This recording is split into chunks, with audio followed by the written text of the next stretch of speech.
چقدر زنها مادر و خواهر در درون خانه شب و روز می ایستد، کار نیست. یک خانه پاک کردن تازه کردن که کاری حساب نمیشه.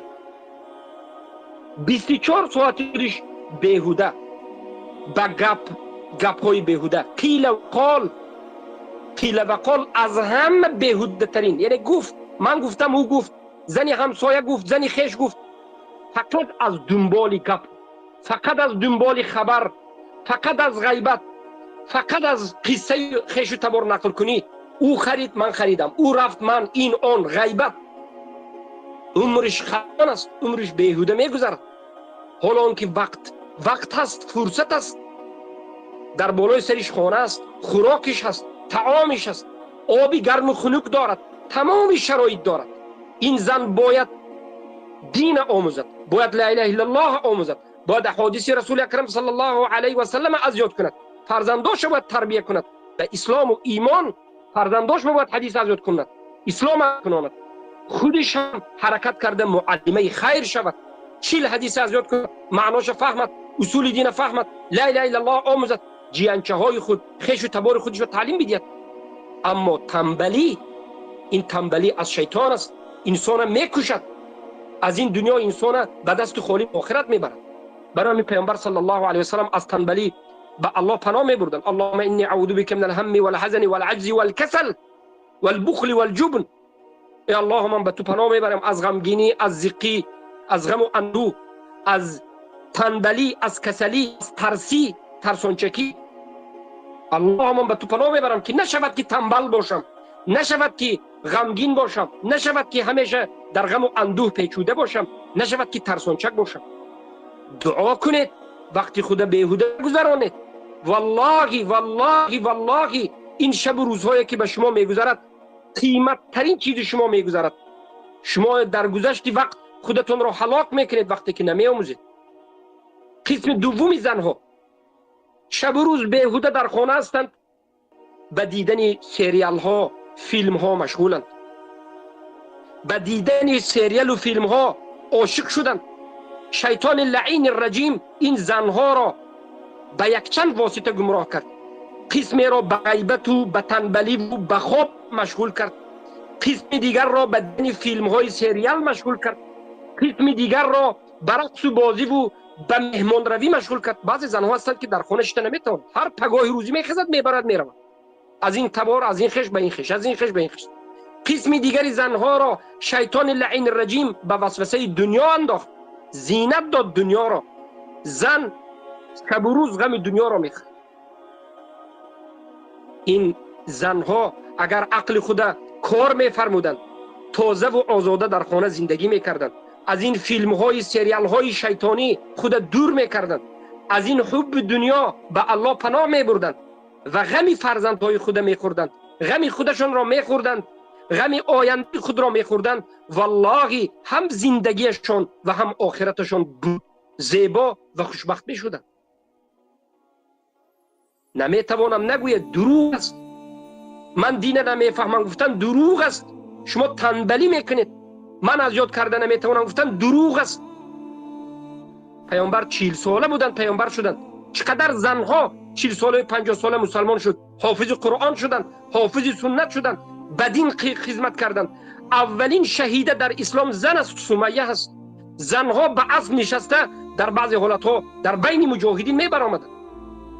کفر به طاغوت مریم علیه السلام نظر بکن، کفر به طاغوت خدیجه رضی الله عنها نظر بکن، کفر به طاغوت دختر فرعون نظر بکن، صبر و طاقت بعضی از زنهای این اصحاب کهف نظر بکن، اولیه موحدین گذشته ها را نظر بکن. زنها بی‌طرف نباشید، فکر نکنید که این دین برای مردو است شما بدون امخل خوب رفته جنت میرید. نه، این قرآن، این سنت، این عقیده، این دین به زن و مرد است. همون لا اله الا الله خیلی که مرد باید فهمد، زن باید فهمد. خیلی که مرد باید عمل کند، زن باید عمل کند. البته فرق دارد در بعضی عملها. مثلا جهاد زن حج است، برای زن جهاد است. حج برای زن جهاد است. اما تعلیم و تربیه زیادتر از مرد زن است. وقتی که پدر مالک بنو انس امام دارالهجره امام مدینه وقتی که برآمدند به جهاد برآمدند به طرف سمرقند و این خراسان و این طرف یک بار آمدند 30 سال گشتن آمدند. همین پدر مالک ابن انس 30 سال گشتن آمد. اما بزنشان یک خیلاهم پول مبلغ 30,000 درهم، یک پول خیلاهم 3,000 درهم بود بالام، یک پول بسیار را گذاشت. این مادر مالک ابن انس رضی الله عنها، مالک ابن انس مادرشون، مالک ابن انس رحمه الله، مادرشون هم رحمه الله، این زن بود که فرزند خردسالش را از پول پدرش لقمه حلال داد، آداب و اخلاق را تربیه کرد، تربیه داد، تازگی را به فرزندش آموزانید، دروغ نگفتن را، بد بودن دروغگویی را، راست قولی و راست گویی را. و بعد از این به نزد محدثین فرستاد، رو به نزد فلان عالم، رو به نزد فلان عالم. روزی از روزها پدر انس ابن مالک بازگشت. از سنت است که سنت همین است که وقتی که از سفر بازگشتید اولین جایی که شما باید در مسجد است، به مسجد باید در آمده 2 رکعت نماز کنید. این سنتی که محجور است، بسیاری ها این سنت فراموش کردند. مثلا از روسیه به تاجیکستان میروی، اول به مسجد دهات در 2 رکعت نماز خون، بعد از این به خانه رفت. این بهترین عمل است، این سنت است، از مستحبات است. پدر مالک ابن انس که یک چند سالی دراز نبودند، آمدند اول به مسجد در آمدند، 2 رکعت نماز خوندند. نظر کردند که در مسجد یک جوان به کرسی نشسته است، صدها نفر از او درس میگیرند، تعلیم میگیرند. اینم نشست آموخت کمی و درس تمام شد.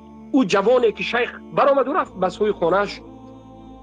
این مرد پدر انس ابن مالک پدر مالک ابن انس پرسید که، یعنی انس پرسید که این کی است؟ این جوانی قدر عالم جوان است لیکن عالم است، کی است؟